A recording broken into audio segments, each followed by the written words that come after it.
புனித லூக்கா எழுதிய தூய நற்செய்தி அதிகாரம் 13 இறைவார்த்தைகள் 31 தொடக்கம் 35.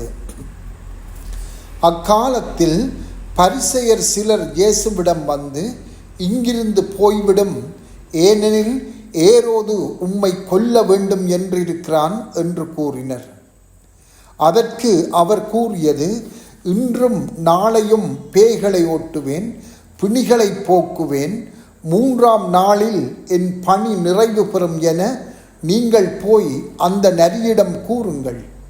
இன்றும் நாளையும் அதற்கடுத்த நாளும் நான் தொடர்ந்து சென்றாக வேண்டும்.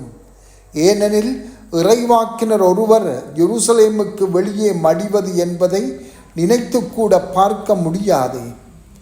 எருசலேமே, எருசலேமே, இறைவாக்கினரை கொல்லும் நகரே, உன்னிடம் அனுப்பப்பட்டோரை கல்லால் எறிகிறாயே. கோழி தன் குஞ்சுகளை தன் இறக்கைக்குள் கூட்டிச் சேர்ப்பது போல நானும் உன் மக்களை அரவணைத்து கொள்ள எத்தனையோ முறை விரும்பினேன், உனக்கு விருப்பமில்லையே. இதோ உங்கள் இறை இல்லம் கைவிடப்படும், ஆண்டவரின் பெயரால் வருபவர் ஆசி பெற்றவர் என நீங்கள் கூறும் நாள் வரும் வரை என்னை காண மாட்டீர்கள் என நான் உங்களுக்கு சொல்கிறேன். சிந்தனை. இன்றைய வாசகத்திலே இயேசுவின் திரு இருதயத்தின் சாயல் வெளிப்படுகின்றது.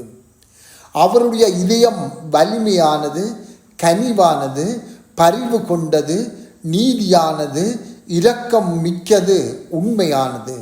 எருசலேம் வாழ் மக்களுக்கான அன்பின் ஒளிக்கீற்று வாசகத்திலே தெரிகிறது. அவருடைய ஆழ்ந்த விருப்பமும் ஏக்கமும் என்னவென்றால், எருசலேம் வாழ் மக்கள் இயேசுவை அணுகி வர அவர்கள் தங்களை அனுமதிக்க வேண்டும் என்பதே. அப்போது அவர் அவர்களை எல்லா தீமைகளில் இருந்தும் காத்து கொள்வார். எருசலேமே, எருசலேமே என்று இயேசு சொல்லும்போது இயேசு அந்த நகரத்தின் மக்கள் மீது கொண்டுள்ள பரிவை வெளிப்படுத்துகின்றது. அவர்கள் மனம் திரும்பவில்லையே என்ற ஏக்கம் ஒப்பாரியாக வெளிப்படுகின்றது. அவர்களின் மனமாற்றத்துக்கான மறுப்பு என்பது இயேசு இம்மண்ணில் கால் பதிப்பதற்கு எவ்வளவோ காலத்துக்கு முன்பிருந்தே இருந்து வருகிறது. மனமாற்றத்துக்காக இறைவாக்கினரின் அழைப்பை முன்னோர்கள் நிராகரித்தனர். அவர்கள் கொண்டிருந்த கடின உள்ளம் இயேசுவின் காலத்து மக்களிலும் இருந்தே வருகிறது. இவர்கள் இயேசுவை நிராகரித்தார்கள். அதையிட்டு இயேசு கோபம் கொள்ளவில்லை, அவர்களை தீர்ப்பிடவில்லை.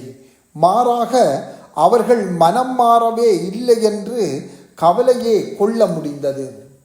கோழி தன் குஞ்சுகளை இறக்கைக்குள் அணைத்து கொள்ளுகின்ற உருவகத்தை இயேசு இங்கு கையாளுகின்றார்.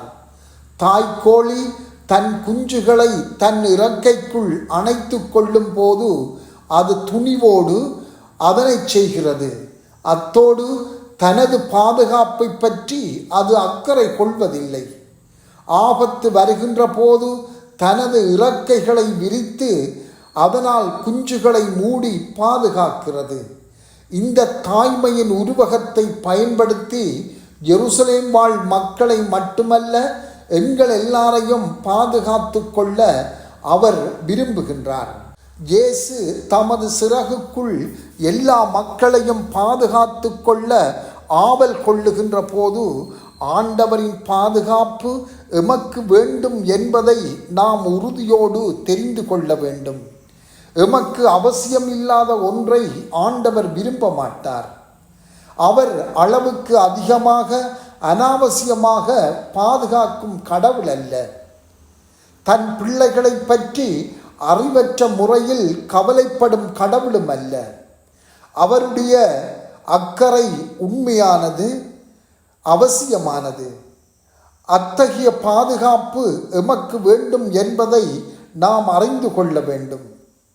கடவுளின் பாதுகாப்பை அன்றாடம் நாம் தேடுகின்றோமா? கடவுள் மட்டும்தான் எம்மை பாதுகாக்க முடியும் என்று நம்புகின்றோமா? செபம். ஆண்டவரே, உம் சிறகுகளின் நிழலில் எந்நாளும் எங்களை காத்திடும் இறைவா. ஆமென்.